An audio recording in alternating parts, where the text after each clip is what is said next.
グリム童話赤ずきんちゃん。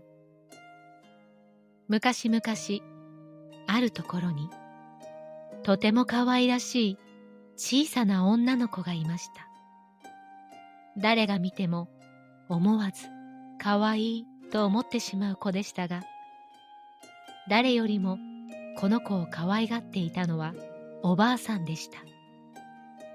おばあさんはこの子を見ると何でもしてやりたくなって、どうしていいかわからなくなるほどでした。ある時、おばあさんは赤いビロードの頭巾を作ってあげました。それがとてもよく似合ったので、子供はもうそれ以外のものは何もかぶらないと決めてしまいました。そこでみんなから赤ずきんちゃんと呼ばれるようになったのです。ある日、お母さんは赤ずきんちゃんを呼んで言いました。さあ赤ずきんちゃん、ここにお菓子一つとぶどう酒の瓶があるわ。これをおばあさんのところへ持って行ってちょうだい。おばあさんは病気で弱っているからきっと元気になるはずよ。暑くならないうちに出かけなさいね。それから外に出たら気をつけて行儀よくするのよ。知らない横道に入ったりしてはいけません。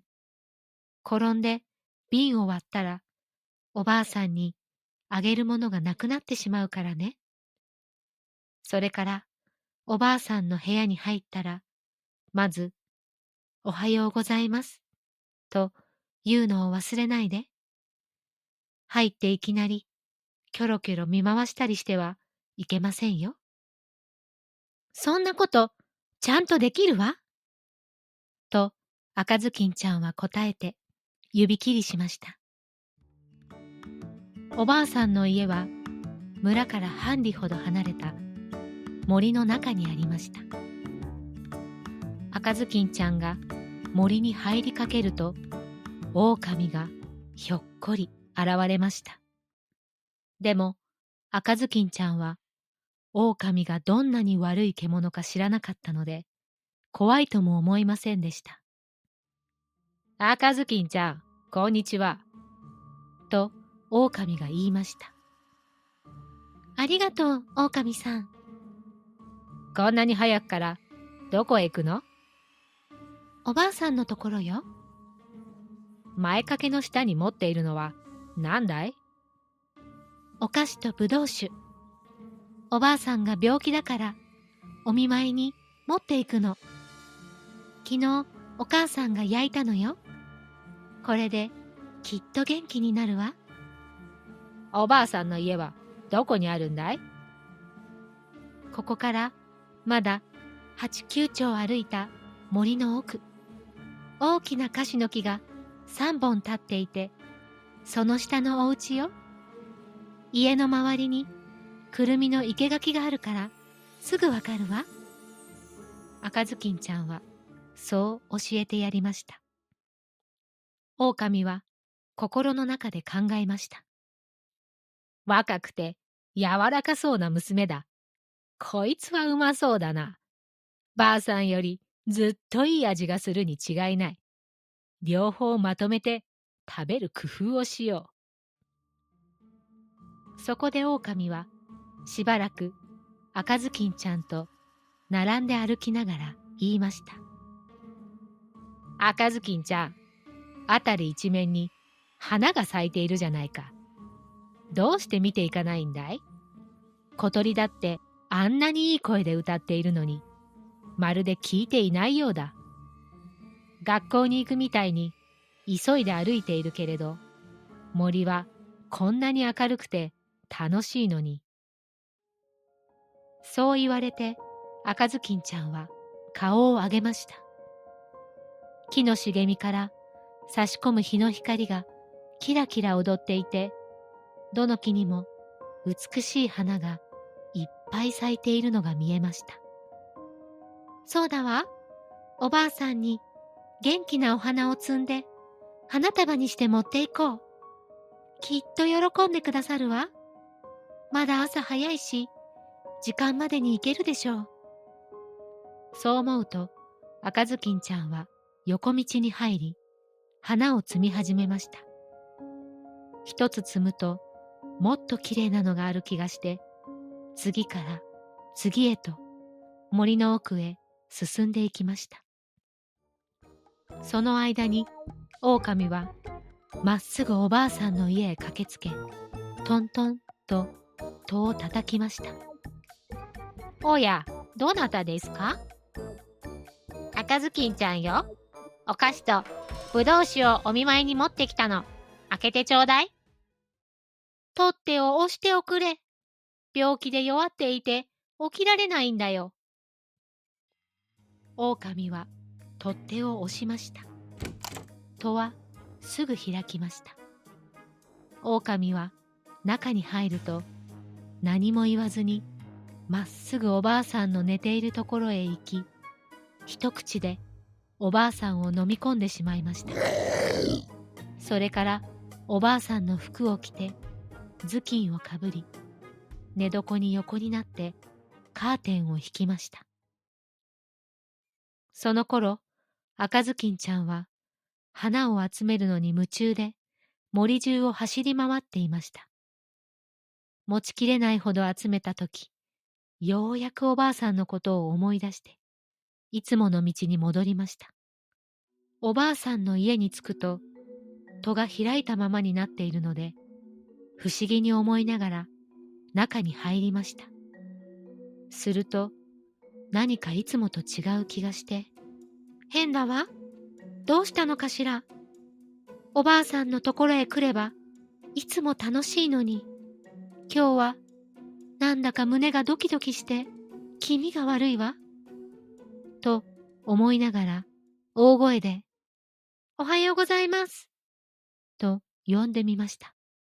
でも返事はありません。そこで寝床のところへ行ってカーテンを開けてみました。するとおばあさんが横になっていましたが、頭巾を目深にかぶっていて、なんだかいつもと様子が違いました。あら、おばあさん、なんて大きなお耳。お前の声がよく聞こえるようにさ。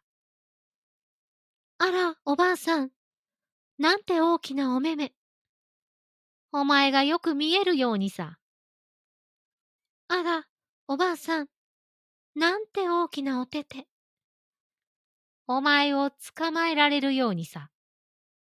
でも、おばあさん、まあ、なんて気味の悪い大きなお口。お前を食べるためさ。そう言うが早いか、狼は寝床から飛び出して、かわいそうに赤ずきんちゃんを一口で飲み込んでしまいました。お腹がいっぱいになると、狼はまた寝床に横になり、ぐっすり眠って大きないびきをかきました。ちょうどその時、漁師が家の前を通りかかり、不思議に思って立ち止まりました。ばあさんがすごいいびきをかいて寝ているぞ。変だな。何かあったのかもしれない。ちょっと見てみよう。漁師は中に入り、寝床のところへ行ってみると、狼が横になっていました。ちっくしょう、この悪党め。とうとう見つけたぞ。長い間探していたんだ。漁師はすぐに鉄砲を構えましたが、ふと思いつきました。もしかすると狼のやつ、おばあさんをそのまま飲み込んでいるのかもしれない。まだ生きているかもしれないぞ。そう思って鉄砲を撃つのはやめ、代わりにハサミを取り出して、眠っている狼のお腹をジョキジョキ切り始めました。2回ほど切ると赤い頭巾がちらりと見えました。もう一度切ると女の子が飛び出してきて言いました。まあ、どんなにびっくりしたでしょう。狼のお腹の中は暗くて暗くて。やがておばあさんも生きていて這い出してきました。すっかり弱っていましたが無事でした。赤ずきんちゃんは大きな石を運んできて狼のお腹にいっぱい詰め込みました。やがて目を覚ました狼は飛び出そうとしましたが、石の重みで倒れてしまいました。三人は大喜びしました。漁師は狼の毛皮を剥ぎ取って持ち帰り、おばあさんは赤ずきんちゃんが持ってきたお菓子を食べ、ぶどう酒を飲みました。するとすっかり元気を取り戻しました。赤ずきんちゃんは心の中で思いました。もう二度と森で横道に入って遊び回ったりしないわ。お母さんがいけないとおっしゃったのですもの。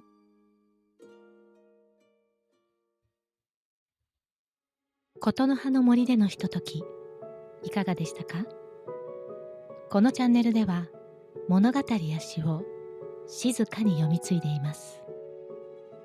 よろしければチャンネル登録をして、また遊びにいらしてくださいね。お相手は中島莉子でした。